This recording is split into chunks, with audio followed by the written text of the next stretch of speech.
Makulimlim ang Ohio ngayon. Paano kaya kami makawalking nito? Baka mamayang hapon ay uulan.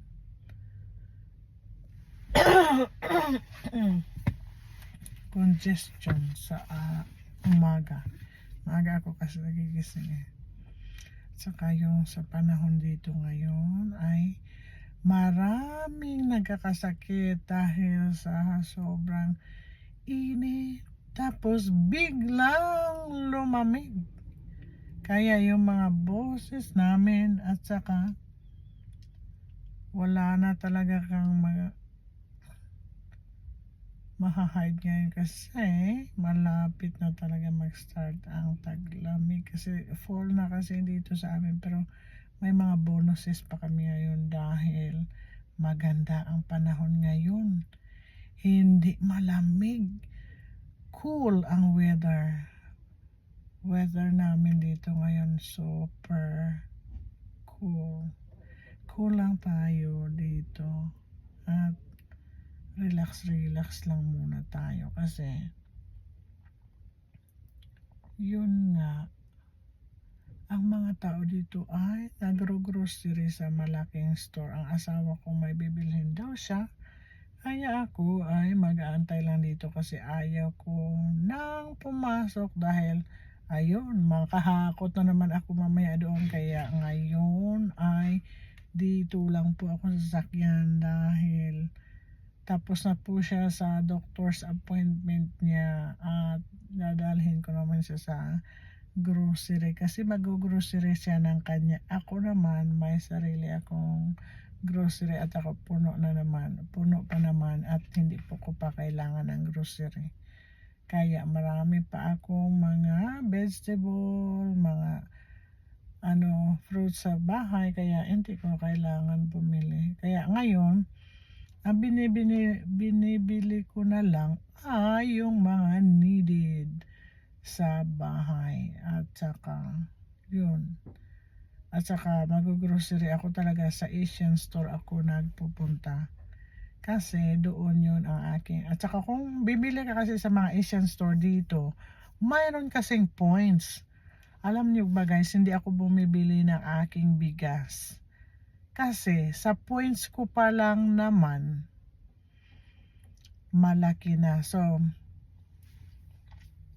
pag maka 500 points ka, may isang 25 pounds rice ka na. Kaya minsan, dati nakakuha ako ng tag-6 ka sako, tag 25 pounds. So, of course, hindi ko naman lahat makakain yon. So, ginashare ko sa aking mga kaibigan. Kaya, rice is life. Pero, kaya nga, kasi doon ako go-grocery sa Asian store. Yung mga sardinas, mga coconut milk, isda, mga karne. Bihira lang naman ako kung kumakain ng karne, pero ayun, doon pa rin ako bumibili. Meron pa rin akong karne, pag gusto kong kumain yun, kakain ako. Kasi sa trabaho naman, kumakain naman ako doon ng karne ng konti lang siya. At least may karne kasi protein is life din, needed din natin. Kaso lang pag dark meat, siya, delikado din sa ating katawan. Kaya hindi din maganda.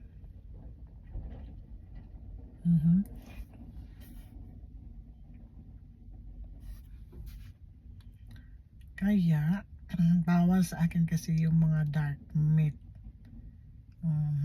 Yung mga maduguin na yun, yung basta mga pula, mga red meat. Hindi pwede. Kailangan white meat lang siya. At saka hindi pala din maganda ang mga red meat kasi nakadulot ng sakit sa katawan. Kasi naman sa amin, sa unang panahon, sa amin maliit pa kami, gira sa unang panahon. At hindi ka pwede makalakad kung saan-saan, kailangan may kasama ka na ano sa'yo kasi nga gira doon sa amin. Hindi ka makabili ng mga groceries mo, maano mo, kasi delikado sa unang panahon. Bata pa kami. Kaya makakain kami ng karne kung meron kaming mga manok, baboy sa aming tahanan. Kaya nag-ano kami, yun, kung makakatay kami ng mga baboy at saka manok, yun, makakain kami. Yun talaga. Dati kasi meron ito real talk to ha, hindi to nga ano, kasi nung elementary kami, ang nanay ko talaga, hindi kami sinanay magdala ng pera, bibili-bili doon, hindi talaga, no? Kasi pabaunan lang kami ng nanay ko kasi magaling siya magluto ng mga kakanin, maruya, yung mga saging na boil na banana, at saka yung boil ng kamuting kahoy, yung mga puto na kamuting kahoy, mga alupi sa Ilonggo, suman, sa Tagalog kamuting kahoy na suman. Yan ang ginapabaon ng nanay ko sa amin. At ang aming baunan ay dahon sang saging. Kasi hindi ka na dapat maghugas parang na gani ng mga balunan. Kag kung malipatan namon kung saan namin na iiwan-iwan ba ang aming mga kutsara. Kaya walang kutsara. Kaya ako'y sanay magkamay. Hanggang ngayon kumakain ako, nagkakamay ako. Kasi parang hindi ako sanay sa mga kutsara at sa tinidora.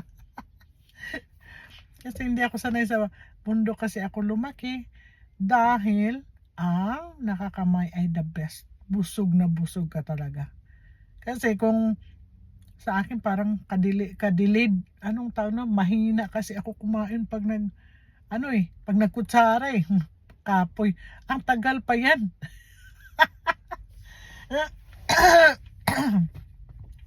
Matagal kasi kumain pag nagkutsara. Ito pa, nagpa-practice ako ng chopstick.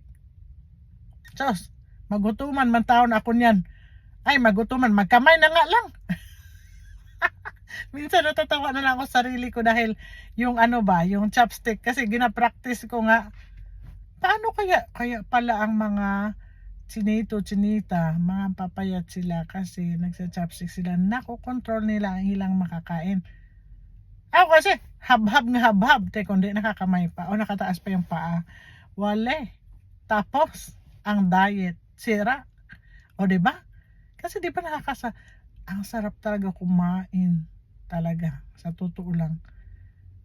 Ako kasi simpleng luto ko, pero akong kumakain talaga ako ng bongga-bongga. Kaya ngayon tumatanda na ang lola nyo, hindi na pwede kumain ng maramihan. Kaya sapat lang dapat sa tiyan. Kaya ako'y nag-lose weight kasi dahan-dahan kung naglo-lose weight. Ayaw ko kasi ibiglain. Kasi hindi maganda pag bigla. So at least dahan-dahan. Sa rice ko kasi, mahilig talaga ako sa rice, mga loves. Mga inday kag tuto, mahilig talaga ako sa rice. Kaya ako may rice sa bahay. Pero ngayon ay kinokontrol ko na kasi hindi na tama ang sobra. Lahat ng sobra hindi talaga tama. Okay? Kaya sobra talaga ako sa rice, kaya hindi na tama. Ikakat na. Oh. Kaya maka-rice ako sa isang araw, okay na sa akin. Okay? Isa lang kakain sa isang araw na rice, okay na siya. Okay na ako. At saka tawag nito, gulay na lang. Laswa. Ang tawag nito, dinengding na lang. Kaya okay na sa akin. At saka may isda, May tuyo pa nga eh. May tuyo, 'di ba? Hindi talaga ako mawala ng tuyo sa aking freezer kasi lagi talaga akong may tuyo sa bahay. Kasi tuyo is life sa atin, 'di ba? Kaya pag umuwi ako ng Pilipinas, puro tuyo ang dala ko. Siguro hindi na binubuksan ng mga tao sa sa airport dahil may amoy na. Kahit nakabalot pa siya, kasi pag bumibili ako doon sa Bacolod ba, pinapabalot ko na kay Manong. Pero ano talaga, sealed yun pero lumalabas talaga, may amoy pa rin lumalabas especially nakakulob kasi sa bagahe. So isang bagahe yun, punong-puno ng tuyo. Nung pag-uwi namin ngayon, iwan ko ba, napaka-stricto ng mga airlines na inano namin. Hindi ko na masabi itong airlines na to. Pero, isa lang talaga ka 50 pounds ang allowed sa amin ngayon pag nag-travel kami. Isa-isa lang sa aming asawa. Tapos, magbabayad kami ng $100 pag nag-extra kami. Isa ka luggage, $100. So, $200 ang kaya yun. Okay. Thank you guys for watching. See ya.